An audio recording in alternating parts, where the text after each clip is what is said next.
Democracy Now!, democracynow.org, The War and Peace Report.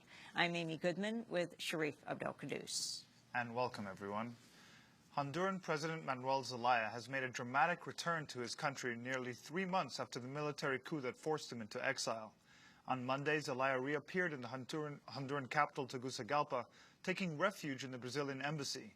Speaking from the embassy's roof, Zelaya said he had arrived after a lengthy trip, traveling sometimes by foot to avoid detection. Tuve que recorrer 15 horas, unas veces caminando. I had to travel for 15 hours, sometimes walking, other times marching in different areas in the middle of the night, because I wanted to celebrate the country's Independence Day with the Honduran people.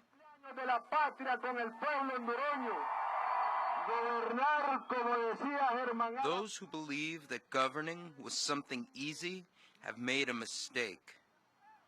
To govern is something serious. Governing requires talent, dedication, and love for the people.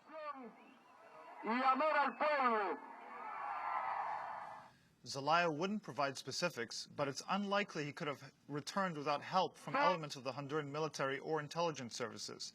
That prospect could signify a further setback for the Honduran coup regime, which has relied on military support to defy internal unrest and global isolation.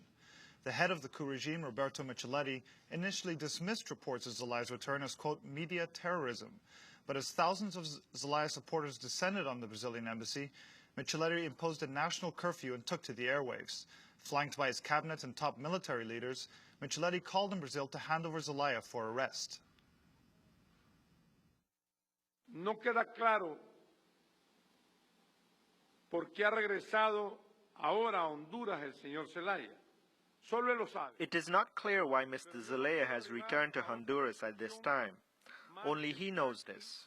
But I cannot reach another conclusion other than he is here to continue hampering the celebrations of our elections next November 29th, as he has done so far, as well as his followers for a few weeks now.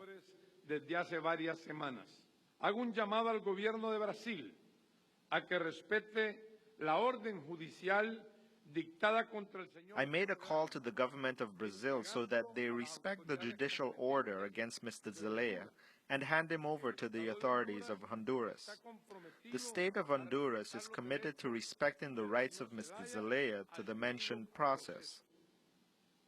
Los ojos del mundo están puestos sobre The eyes of the world are placed on Brazil and also on Honduras. Let's not allow passions of a few stain the reputation and image of our people. Zelaya supporters are reportedly planning to march on the palace later today. Here in the U.S., Secretary of State Hillary Clinton urged both sides to engage in dialogue. It's imperative that dialogue begin, that there be a channel of communication between President Zelaya and the de facto regime in Honduras. And it's also imperative that the return of President Zelaya does not lead to any conflict or violence, but instead that everyone act in a peaceful way to try to find some common ground. Once again, the Costa Ricans will be using their good offices to try to encourage that to occur. Clinton was speaking on the sidelines of the UN General Assembly, where she met with Costa Rican President Oscar Arias. After the meeting, Arias said he'd be willing to travel to Honduras to resume his efforts at brokering a negotiated solution. I think this is the best opportunity, the best time now that Zelaya is back in his country for the two parties to sign the San Jose Accord. It's all we have on the table. There is no B plan. When we wrote this San Jose Accord, it was after listening to everybody. We took suggestions from each of the parties. I would be willing to go, but if both sides, if both parties ask me to go to Tegucigalpa, I certainly would be more than pleased to go and see what I can do. the Nobel Peace Laureate, Costa Rican President Oscar Arias. We now go directly to the Brazilian embassy inside in Tegucigalpa to Andres Contreras, who works with us at Democracy Now! And on the program on the Americas Director for Nonviolence International. We welcome you to Democracy Now! Andres, what's happening right now? Amy, it's good to talk with you. About 40 minutes ago, there was a very violent removal by the military and police of over 500 protesters who were outside the embassy dancing and rejoicing and celebrating all night. I was able to see them in their incredible spirit of jubilation as they expressed that since the news arrived that President Zelaya was returning to the country. Then, about 40 minutes ago, there was a massive tear gas attack and a violent removal of all of the over 500 people in front of the embassy. I'm inside the embassy with about 150 people who are inside. There was no direct attack against the embassy itself, but the tear gas did enter, and it affected every single one of us inside the embassy. I'm now in the room where the president slept, and I'm with the first lady nearby. Everyone was affected by this tear gas attack, but fortunately there are no permanent injuries. We're not aware of any injuries, but I'm sure there were many of those who were protesting and celebrating outside the embassy. Andres, can you tell us, how did President Zelaya return to Honduras? Reports are, Amy, and he was asked directly and he answered in a very general way, but the reports are that he flew from Nicaragua to El Salvador and then reached the border there at a place called El Amatillo. And there entered into the trunk of a car and crossed about 20 police barricades and was never detected. He drove straight to, his driver took him straight to the Brazilian embassy. Initial reports were that the president was in Honduras and that he was at the United Nations headquarters. So the initial rally of celebration went there to the United Nations. There were thousands and thousands of people there rejoicing. And then the word came that he was at the Brazilian embassy, and then we transferred that celebration here. And Andres, why did the Brazilians take him in, have him have refuge in the Brazilian embassy in Tegucigalpa?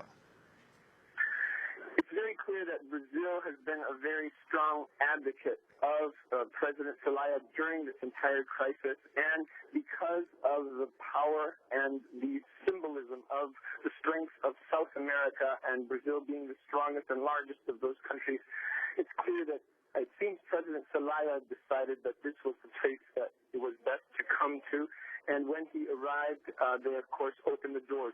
The Brazilian authorities report that they did not know ahead of time that he was coming here, but he was welcomed when he came, and his family was reunited here in the embassy for the first time after 86 days of being separated. And the president, the head of the coup regime, Roberto Micheletti, has continued his call for Zelaya's arrest. What does President Zelaya say right now about that? President Zelaya speaks very positively in a very reconciling mode. He does not even take seriously what coup regime leader Micheletti is saying. Micheletti is saying that there's a jail space waiting for President Zelaya. However, President Zelaya is really focusing on the way to truly resolve this crisis by seeking mediation. Today, it's hopefully expected that Mr. Insulza, the head of the OAS, will arrive. However, they have closed the airports, and it's not certain if they will allow the plane to land with Mr. Insulza from the OAS. Andres Contreras is speaking to us from inside the embassy in Tegucigalpa, the Brazilian embassy. Roberto Micheletti says that he wants Brazil to hand over the ousted president. Andres, is there a response from Zelaya on that request? In terms of that request, no, there was no direct response. It's really treating this coup regime as a non-entity so much as possible.